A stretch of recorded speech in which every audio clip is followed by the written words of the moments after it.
Hey everybody, I'm Francesca Maxime and this is WiseGirl. Thanks for watching. Yesterday I left you off with a thought about conditioning. We were talking about mindfulness and meditation, what it is and isn't, and how we can sometimes be on autopilot, and how mindfulness and meditation really kind of brings us into the present moment and able to more appreciate our daily lives as they unfold moment to moment without judgment. When I was talking about conditioning, or started to, what it really sort of points to is the beliefs that we have come to take on about ourselves and about others and how we see the world that aren't necessarily true, but they're thoughts that then turn into hardened beliefs. And oftentimes, the kind of conditioning that I'm talking about, which is sort of negative conditioning, meaning it's not very helpful to ourselves, to our self concept. It often disables us from being self compassionate and therefore compassionate toward others, and not just pitying others either, mind you, but actually compassion, feeling empathy, and feeling connected in some way. That kind of conditioning that is inherent in many of our lives, that's something that doesn't actually represent our true selves. So, who are our true selves, and what is conditioning, and why do we often think that our conditioned self is who we really are? Okay, bear with me. We all come out of the womb. That is one thing we all share in common. And, when we do so, there's really nothing attached to us. Some people might say you come into the world with a certain amount of karma, and it's up to you over the course of time, linear time, nonlinear time, many lifetimes, depending on who you're talking about, or talking with, I should say. But for the purposes of this conversation, you come into this world with what is essentially innocence, purity.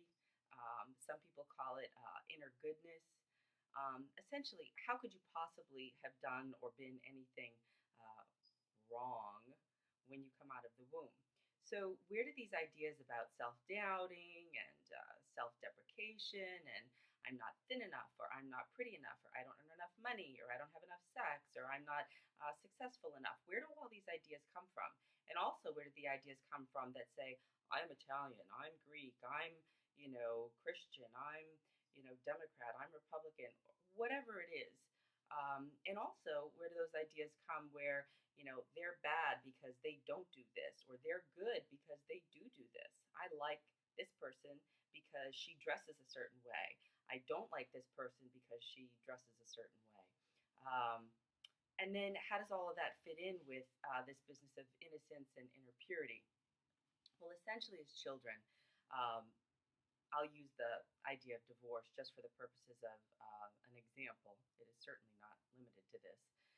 Children, for example, if their parents are getting divorced, often, despite a well intentioned parent's efforts to not want their child to be hurting, will take on the idea that it's somehow their fault. That's what kids do. So it's natural for kids to be moving in that direction um, because they want to fix it. They feel like it's their responsibility. So if the child isn't properly attuned to during that process, which despite the best efforts of some really great parents, sometimes kids don't feel that way, regardless of what is actually done. They don't feel that way.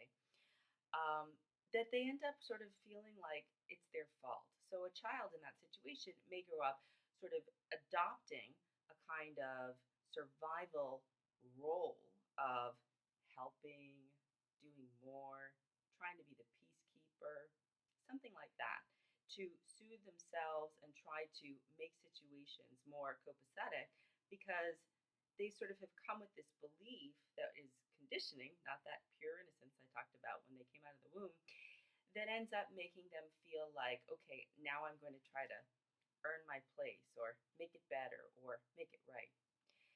That's conditioning. And it can happen about any number of things. We get it from our families, from our schools, from our places of worship. We get it from Madison Avenue. We get it from our places of work.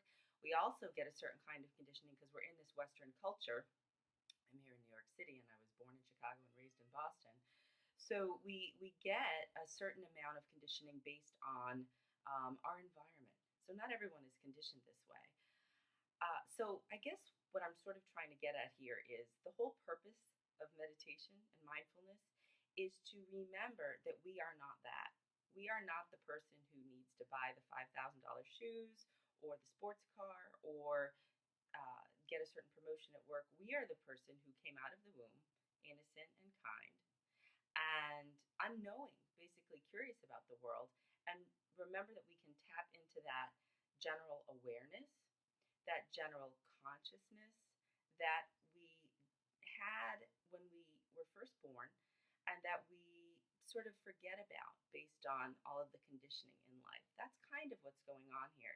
Because when you strip away all that stuff, the me that's left, the internal me, the gut, the self, the heart, the sort of timeless wisdom within each of us, which may sound a little bit, really, I have timeless wisdom. Yes, you do have timeless wisdom.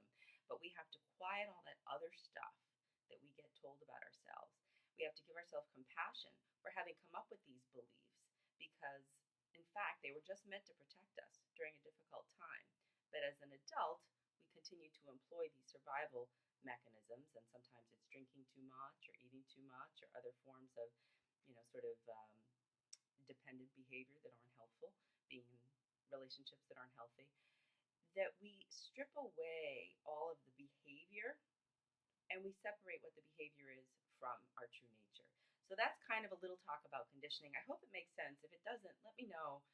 You can make a comment on YouTube. You can tweet me at Francesca Maxime. Find me on Instagram at Francesca Maxime, and of course on Facebook. So great seeing you. Talk to you soon. Have a wonderful day. This is WiseGirl.